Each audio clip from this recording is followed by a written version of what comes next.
Welcome back, everyone, to another episode of the Tales of Agmar, which is a fresh take on sci-fi and fantasy storytelling. Once again, I'm Sinjin. I'm your host. I'm also the writer of Tales of Agmar and executive producer, etc., etc. Right? We've got a lot of titles here. Anyways, we have a lot to cover in terms of announcements today. I've made a few changes that will be into effect by the time that this episode is live for you later this week, and the first thing is the Patreon. I just want to hit on that a little bit more because I made a few adjustments. So just in case anyone has not seen that or you haven't taken a look over there, I did used to have 3 tiers of paid membership. I just have 2 now. Being a free member there is also totally possible, and I highly encourage anyone listening to this cast to go over there and just become a free member anyways, because I am doing sometimes 2-3 updates a week on like the book, the lore, other happenings in relation to Tales of Agmar and how that's looking for everybody. If you do end up picking up one of the 2 paid membership tiers, they do involve a few extra things like access to a little bi-monthly drop that I'm doing of a mini book, you could say. It's something that just happened while I was also writing this book, is I needed to create background information, and so a whole second book spawned. And so about every other week, I'm releasing a little snippets of that, usually about anywhere from 500 to 1,500 words, depending on how much I have time to do some self-edits on it and then release it on Patreon with everything else that I'm doing. And that money, of course, goes into supporting this podcast, the continued creation of the book, which will also be like the editing of said book, right? And just that you all know, by the time this is done and out to you all again, I will probably have posted the second book update of the week on Patreon. So if you're really curious how the book is going, definitely go check it out over there. And that is just in the link in the show notes on every single episode, as well as the overall like about page has a link to the Patreon as well. Anyways, on to what's really exciting this week is what we're talking about, which is the Aurelian Tribes. Now, if you go back to the intro episode, I mentioned the Aurelian Tribes for a minute. They're like my variant of an elf, and so we're going to run over that today. What they look like, we're going to do a bit of a similar breakdown to the other factions in terms of their, well, in this case, lack of political structure, what their technology level looks like, which is pretty primitive compared to everyone else, what their military structure is, and really we're going to talk about the lack thereof, and how they're all broken up, into tribes. And then we might take a little preview at a day in the life. But without further ado, here we go. All right, so for that political structure and history of the Aurelian Tribes, they don't have as many big events that everyone else had. All right, so instead of covering like all these little events, any little wars, we're going to talk more so about their political structure. And that big idea behind the structure is the tribe. All right, in this case, a tribe is the family for every Aurelian of the species, and they vary in different sizes. Some have a small tribe, some have a large tribe, but every tribe has at least one massive 6-legged sort of tree animal thing. So it's like, if you get like, those big redwoods, that kind of tree, that is the size of this animal's legs. So that kind of girth. And they've got 6 of those. So they're really big. They're big enough to have like basically small towns on them. And Aurelians live in these towns. And that animal is called an owlie. So owlie, I will drop the spelling of that probably on Patreon, or if you search in the transcripts, if I can nail it, then I will also spell it for you all there. But anyways, these owlies, each tribe at least has one, right? And they're part of the reason why they travel in these is also why they haven't formed a more unified government. So everyone's like a little nomadic, so to speak, right? Like they're all moving around, doing different things. They are not staying in one place, and so as such don't really get to start a more unified government. They also fight quite often, they are sometimes constantly at war with other tribes. And each tribe usually has an elder, and that elder is their leader, right? And each leader is very proud of his tribe. And aside from worrying about combat, each tribe is also, as of right now, protecting their home, that giant six-legged animal, from the Theocracy, because the Theocracy needs their Ambrosia, which is actually the animal's earwax, to mine the crystal that is currently powering a lot of their weapons.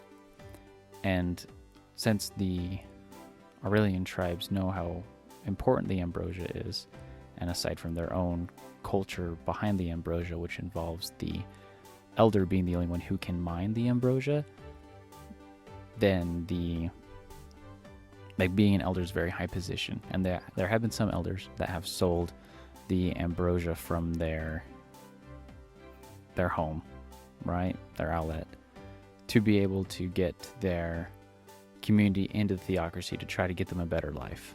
Other ones have not and have profusely refused and have fought the Theocracy over it, which leads to deaths on both sides. But to get a little more closer look at what the tribe ends up looking like for that political structure, you've got the elder. We talked all about what he does. Next, you have a crafter. And these crafters, they use the Ambrosia to make tools and weapons that are abnormally sharp and durable, last a super long time. An Ambrosia weapon rarely ever breaks. And that's thanks to when the earwax finally oxidizes and the crafters, that's a whole thing that they have to worry about. But once that tool comes out, it's a solid piece. So that does limit some things that they can and can't make. But what they can make, such as spears, some like swords, clubs, pickaxes, very strong, very durable. Warriors are going to hunt for food, right? Because they are hunters-gatherers.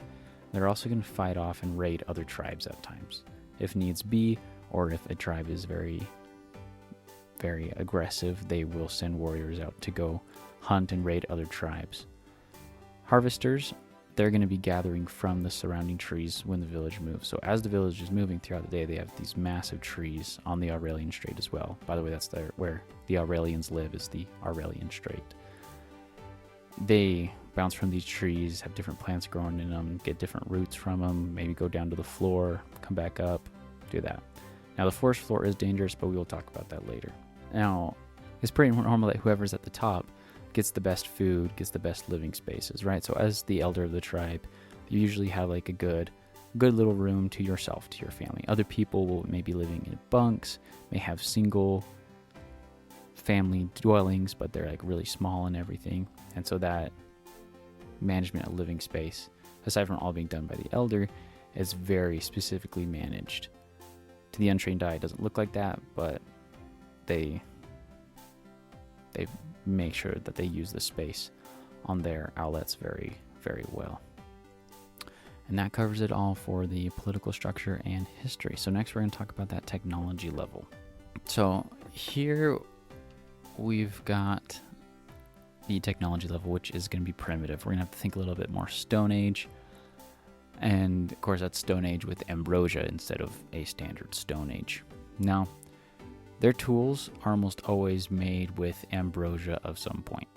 A really strong tribe that has multiple outlets might be making entire Ambrosia weapons, like a full Ambrosia spear. But one that's just starting out that just has one, right, or just really poor tribe, they might only be tipping arrows and spears with some Ambrosia and giving a leader like an Ambrosia-lined shield, just because it'll be durable if they can line the outside of it in Ambrosia, right? But that will be very expensive for them, highly valued. To anyone outside of the Aurelian tribes, Ambrosia is even more valuable, especially to the Theocracy, obviously, with what we talked about before. Sadly, Ambrosia does not give us indoor plumbing, so you are going to have to pop a squat outside if you are hoping to visit the Aurelian Strait anytime soon.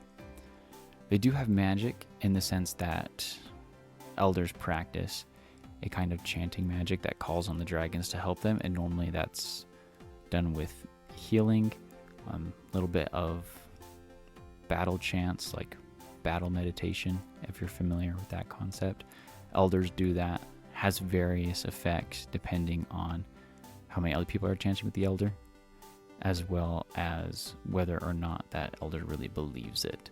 So there's a little bit of that belief system too, that which is also similarly shared with the Middle Kingdom and a bit with the, believing in the dragons part, which of course is another thing that Theocracy does not like whatsoever. But they are mainly held back by the thinking right now that they don't need to change. A large majority of Aurelians feel that way, probably over 90%. And there is like somewhere within 5% of Aurelians, just in case you're a math nerd, that are totally okay with joining the Theocracy and trying to get a better life, right? Or just trying to explore new things. So you always got those odd ones out that like to do different stuff, which is cool. Unless you're an Aurelian, then you might freak out, but I digress. And the main reason why they feel like they don't need to change is because there hasn't been a dragon that's come and told them, like, you need to change, right? So they're just like, nah, we're good. We don't need the Theocracy. We don't need your fancy tools. And you, of course, are definitely not getting our Ambrosia. And that heavy worship of the dragons really does stunt a lot of their growth. They are very much stuck in a state of, like, the dragons will tell us what to do, when to do. It's been this way for so long as anyone can remember, and so it will stay this way. And that pretty much covers their technology level, because it doesn't really change. If you're, concerned about what they might be building their houses out of, they're mostly like wood shacks with some thatched roofs. There might be some little bit of stone masonry brought on there, but the animal's got to carry its own weight, plus a bunch of people jumping off and on it, and so the lighter that your outlet can be, the faster you can, of course, run away. There might be some bigger tribes that run some more heavily armed ones, almost like a wall, but that's about where you end up with them. And since we're on the technology level now, I will also talk a little bit about how bad the forest floor is, which leads to why they are up in trees. Aside from many different toxic plants, some of which are just toxic if you step on them barefoot, and not all Aurelians are wearing shoes. You can die quite frequently on the forest floor. There is a thing called a gist, which, if you'll bear with me, I will describe this and to put another plug in for the Patreon, because I really don't want to run ads on this to bog all this down. I want this to be full Tales of Agmar, but hopefully soon, in the next few months, I will be able to secure an artist with either my own funds, or if people are gracious enough to, do the Patreon thing, then with some Patreon funds as well, to get some artwork done of these things. Anyways, I will now try to describe a gist to you. If you will imagine with me in your head now, you have a crab base, right? So if you need to close your eyes, definitely close your eyes. Unless you're driving, then don't close your eyes, keep your eyes open. Or doing some other activity, need your eyes open, then probably, keep your eyes open. But anyways, you've got a crab base, right? Now that crab base is furry. It's got 4 legs, which are also furry. If you're catching my drift, this has some spider elements to it. It's got 4 eyes on that body. And then coming out the back half of that body, there are these 2 towers that kind of poke up, right? So they are straight up and down to the ground. And then on top of those, we have some horizontally placed tubes, which are also furry, that shoot webs, okay? So it is a spider crab, all right? And they jump, they spin webs. They do not fly, but they will eat you. So they're quite carnivorous. Those things are all over the forest floor and will sometimes come up and be in trees and everything. And so whenever Aurelians are gathering, they also have to worry about gists. So you're all welcome now for the description of a gist, and we will carry on to the military structure of Aurelian tribes. Alright, and for the last little bit here, we have a day in the life. Obviously, they're not doing anything too fancy. A normal day is usually going to be, you're going to wake up really early in the morning and be working possibly really late into the night, well, sorry, excuse that. You're going to wake up really early. Work until about the sun goes down, so waking up with the sun, going to sleep. Well, not really going to sleep, but kind of calming down with the sun. Most tribes have a sort of like after dark party / worship ceremony every day, and that's about on repeat. They do plenty of relaxing, especially in the middle of the day when it gets kind of hot over the Aurelian Strait. They will have a midday meal. Everyone in the village participates in this one as well. And they will kind of go into a little bit late afternoon and then go back out. They might do some more eating later on at night. Like I was saying, they might have a party, but during that later afternoon shift, they are once again defending or harvesting or hunting for the village. Now, if war breaks out, you're not going to be having that mid-afternoon relaxation or that nighttime party. Instead, you are going to be fighting. If you're a warrior, you're going to be hiding because you don't really have a weapon, or depending on how militarized your tribe is, you might have just a little spear and you will be assigned to outlet defense on the top. And one thing that I should note here, when tribes go to fight, they go to battle, it is very frowned upon to kill the other tribe's outlet. Instead, most tribes opt to just take it into their tribe. So a lot of the larger tribes, they have usually quite recently acquired some, like 1 or 2 new outlets.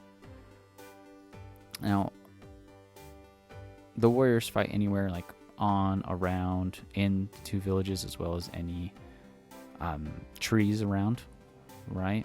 And that's assuming that the other village is also present.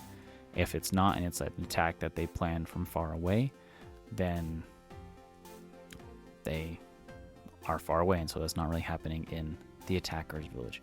And one thing I forgot to mention is those spider crabs. The Aurelians warriors will ride those into battle. There's a special group that's trained in those. Now, if the warriors by themselves claim the village, they usually direct the beast to go join their main village, and then their elder decides the remaining residents' fates.